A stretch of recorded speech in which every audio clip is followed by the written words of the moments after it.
kurya buri kanya ni ikimenyetso kikwereka ko umuvuduko w'amaraso wawe utameze neza. Ihutire ujye kwa muganga bagupime. Na mbere ufite umuvuduko w'amaraso hari icyo wakora ngo wirinde. Kwirinda umuvuduko w'amaraso nta kindi.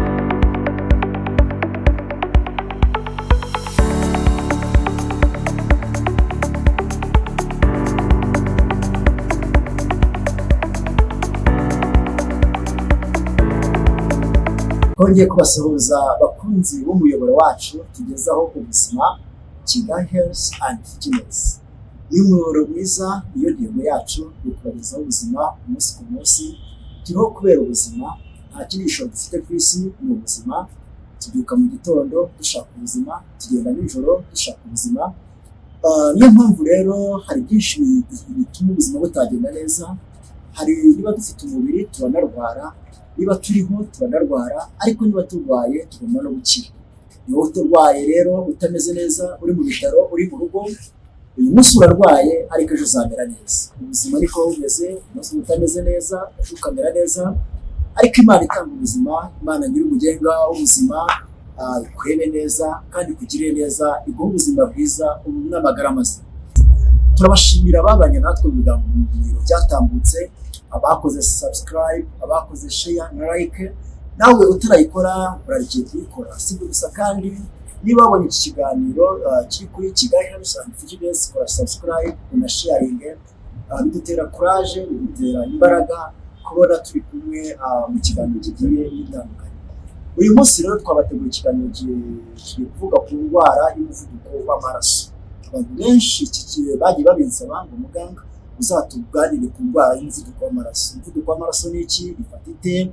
Wayirinda ute?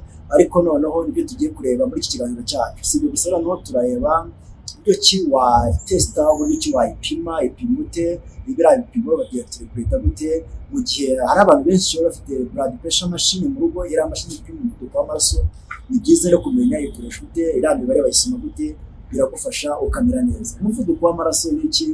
Ubundi umuvuduko w'amaraso mwumvamo ijambo kuvuduka, ni igihe umuvuduko w'amaraso uri hejuru, ariko noneho hari igihe umuvuduko w'amaraso uri hasi. Byose ni bibi, byose birababaza, kuko iyo uri hejuru ni ikibazo, n'iyo uri hasi ni ikibazo.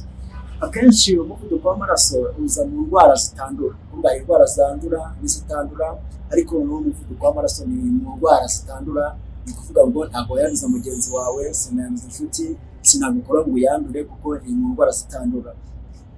Kenshi na kenshi iyo mvuze umuvuduko w'amaraso hazamo imitsi, hakazamo amaraso, hakazamo n'umutima uyapompa. Niyo byose iyo bidakora neza nibyo umuntu arushanwa umuvuduko w'amaraso. Ni ukuvuga ngo umuntu iyo yagize umuvuduko w'amaraso hari ibimenyetso byinshi bigiye bitandukanye, ariko ntarabigeraho. Iyo uvuze ngo umuvuduko w'amaraso ni uburyo ki haba habaye imikorere mibi y'umutima n'imitsi itwara amaraso. Icyo gihe noneho ugasanga umutima ntukoze neza, amaraso ntatembereye neza, wapima tugasanga umuvuduko wabaye hejuru cyangwa se wagiye hasi. Byose mu burwayi birababaza, bituma umubiri utagenda neza. Ariko ni igihe ni iki ngiki kuri Kigali Health and Fitness, wakwirinda ute, wakura ute, wageze ute mu gihe uhuye n'icyo kibazo cy'umuvuduko w'amaraso. Twabonye ko ubundi umuvuduko w'amaraso, umutima ni pompe ipomba ibice bigiye bitandukanye. Habaho imijyana, hakazamo n'imigarura. Ni ukuvuga imigarura ni igarura amaraso yanduye kugira ngo asukurwe. Imijyana icyagiye amaraso ameze neza, ari oxygene, umutima urayapompa ukagenda mu bice by'umubiri bigiye bitandukanye. Ariko noneho hari igihe rero umubiri ugira ibibazo bigiye bitandukanye, nk'imitsi ntikore neza, bikagenda bizana ibibazo bigiye bitandukanye. Amaraso ntatembere neza, byatewe n'iki? N'imitsi yatembereza ibitakoze neza. Byose ni uburwayi, ugasanga bigenze neza.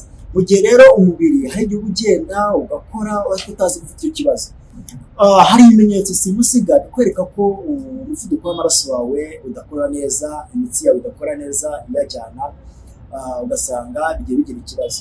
Ni ukuvuga ngo hari igihe uzumva umutwe ukurya buri kanya. Iyo umutwe ukurya buri kanya ni ikimenyetso kikwereka ko umuvuduko w'amaraso wawe utameze neza. Ihutire ujye kwa muganga bagupime, barebe umuvuduko wawe umeze gute. Hari igihe umuntu ahorana umunaniro, nabyo ni ikimenyetso kikwereka ko umuvuduko wawe utameze neza. Hari igihe umuntu agira isereri, umuntu afite isereri akaba yanagwa, ni igihe umuvuduko wawe ntabwo umeze neza. noneho hari igihe ujya ubona ukabona umuntu atangiye kugira ibinya, nabyo ni ikimenyetso kikwereka ngo umuvuduko w'amaraso wawe umeze neza. Noneho hari n'ikindi gihe ujya kubona umuntu ashangiye gutubikana, akabira ibyuya, nta kintu yakoze, arasemetse, acitse intege. Byose ni ikimenyetso dukurikiye. Niba wumva ibimenyetso, jya kwa muganga bagupime barebe ngo umeze ute, umuvuduko wawe umeze ute. Si ibyo gusa, noneho hari igihe umuntu ubona arasembeka, aracika intege, ni ikintu kikwereka ngo umutima wawe ntukora neza. Si ibyo gusa, noneho niba wumva umutima uri gutera cyane, ati bana utera cyane, umutima utera cyane, utera cyane, umutima wawe urakwereka ngo umutima ntabwo ari ikintu kikwereka ngo umuvuduko wawe ntukora neza. Niba udukurikiye ikiganiro muri Kigali Health and Fitness, uri kumva ibimenyetso, hagera ikintu bikwegereye urebe ngo umutima wanjye urakora ute. Si byiza gusa, noneho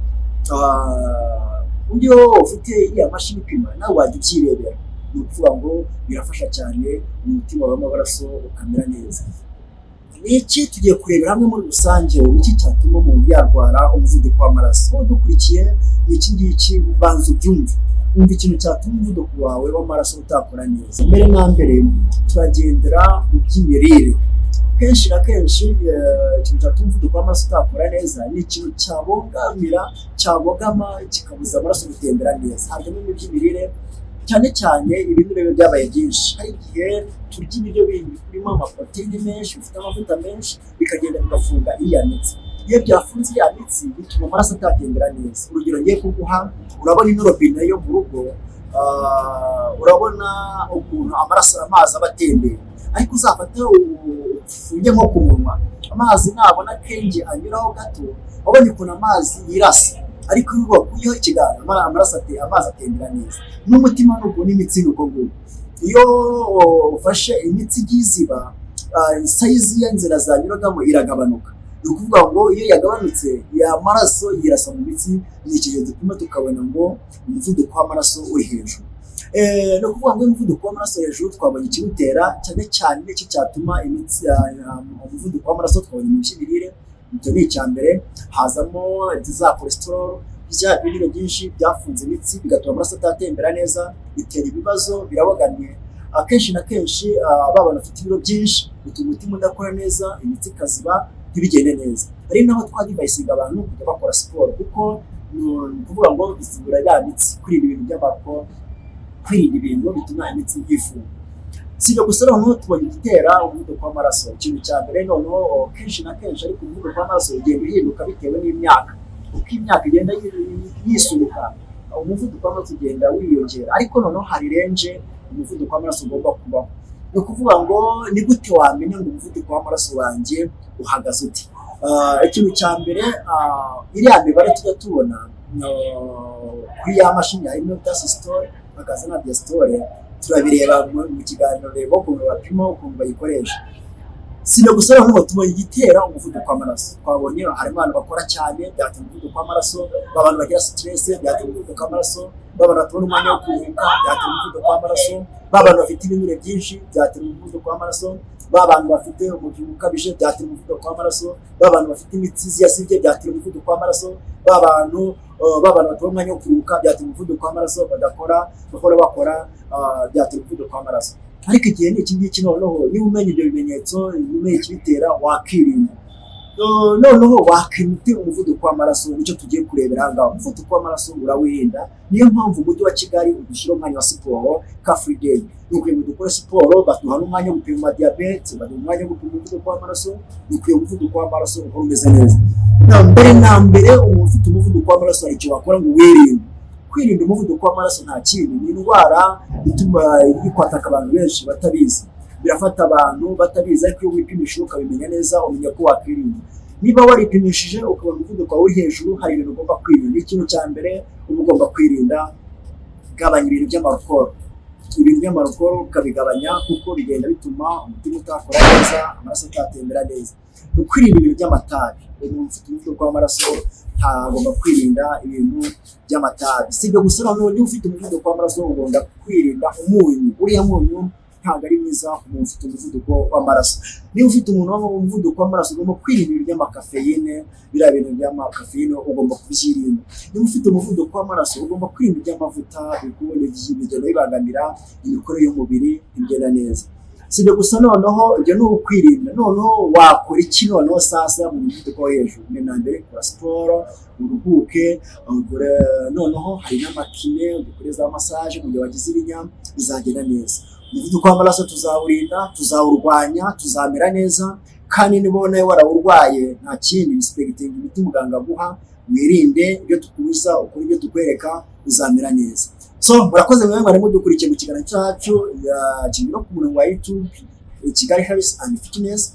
Twifurije kugira amagara mazima n'ubuzima buzima. Nta kindi twagura ubuzima, nta kindi wagura amagara, ni ukwirinda no gukurikiza inama za muganga. Murakoze rero mwewe mwakuri ikiganiro cyacu, tukuva ku muvuduko w'amaraso, tuvuga ibiwutera, tuvuga uko wakwirinda, tuvuga n'icyo wakora kugira ngo ukomeze umere neza. Murakoze, mwari kumwe na Theo, ndi mubana mu kiganiro cy'ubuzima kigira kuri Kigali Health and Fitness. Tuzabana mu bindi biganiro. Murakoze, Imana y'amahoro ikomeze kubarinda kandi mugire amagara mazima. Ibyo tubifurije turi kumwe ubutaha. Murakoze, mukore like, subscribe, turi kumwe mu biganiro by'ukurikiro. Murakoze, bye bye.